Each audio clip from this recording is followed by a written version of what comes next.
Use some use emojis to help me understand how it's all going. Let me know. How would you be using a definitely?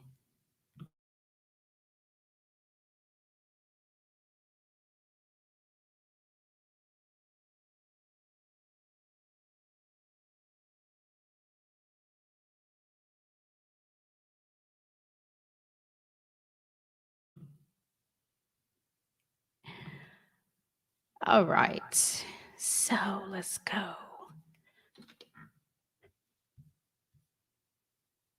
Mhm. Does everybody have their glasses? Yes. I today I am drinking this Cali Red. I am in love with the Cali Red. It's my favorite. So hopefully I can get 19 crimes to uh support this live stream. If somebody knows 19 crimes, hit them up, tell them Texas Brown Sugar wants them to support. But let's get our glasses up. Let's toast to making it to the end of this week. It has been a week. Cheers.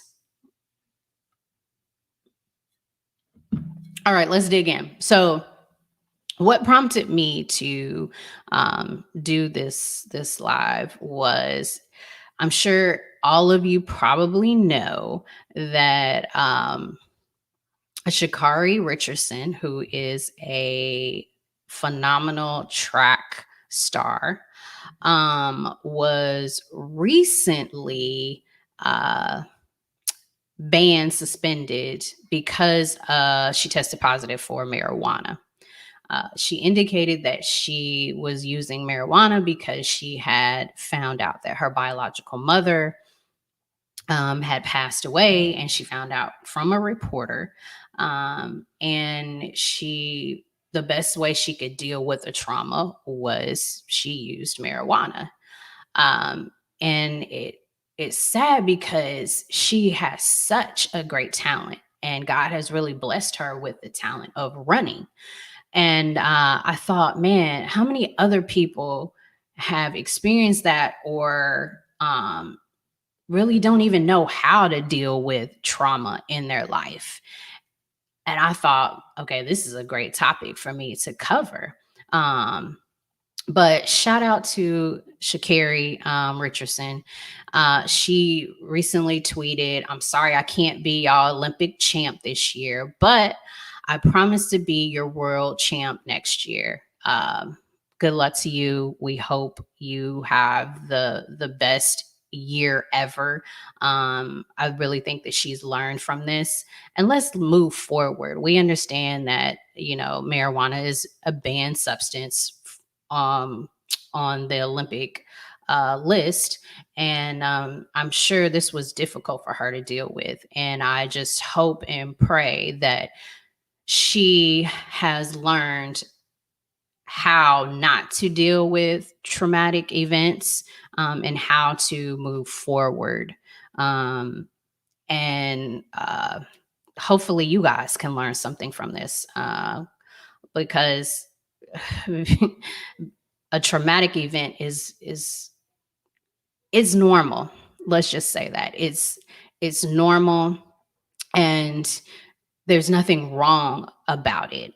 The American Psychological Association defined traumatic stress as a normal reaction to an abnormal event. Again, it's it's what we deal with, whether it be death, whether it be sexual abuse, physical abuse, mental abuse. Uh, but stress happens. We are human. And so I'm hoping today that you all will take away some things and be able to share and learn how to deal with trauma. And the reason why it's so near and dear to me is because one year um, I was living in the Chicago area and I was living by myself. And within 11 months, I had 6 family members pass away, all on my maternal side. That was very traumatic for me because it felt as if one person had passed away. I could not even grieve or barely gather my thoughts about them passing before someone else passed away. And it was just one after the other. And I could not deal with it. I, at that time, I was smoking cigars and I just went and on a cigars I was just smoking them all the time, which was definitely bad for my health. And so from that event, I learned a lot. And today I want to share what I have learned. Hopefully you can take this and share with somebody else. The first thing I learned was that we need to lean on God and our loved ones. Identify which of your family members and friends you can trust, that you feel safe in telling what's happened or what is happening with you. Sit down and have a conversation with God. Tell him your feelings. Let him know how vulnerable you are. This is something that you can't play with, because if you don't treat this or deal with it, it can become worse. And so identify family members or friends that you can rely on. And because it's such a traumatic event, ask for help for some of the simple household tasks. If you need to go out and get some milk just because you want a bowl of cereal, ask your girlfriend, hey, do you mind stopping at the store and picking me up, some milk?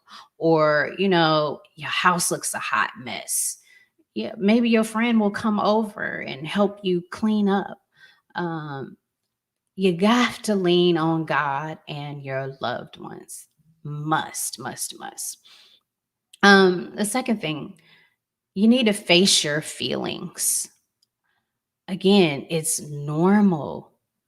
It is normal for you to feel the way that you feel. It's okay. Um, but realize that substance abuse is not great. Isolation is not great. And if isolation is what helps you deal with it, in the beginning, identify that, but don't let it linger too long. Don't, it's not a healthy way to cope with your stress and the trauma. Um, Too much isolation, too much substance abuse, too much overeating, or too much of undereating is not healthy for you. And you have to identify, hey, I'm in this rut. I realize that. But you know what? Tomorrow, we're going to do better. Face your feelings.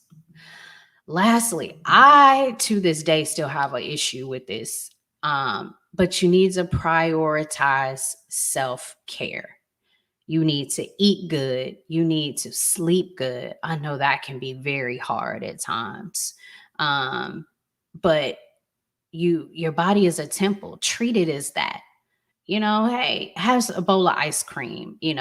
Here or there. Have some I love chocolate covered pretzels. Chocolate covered pretzels, have you a glass of wine, but understand that there's a limit. Relax. Identify what is going to help you through this time, whether you enjoy art, maybe you like to draw or paint.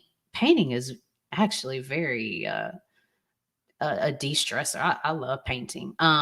Music, maybe you need to dance it on out.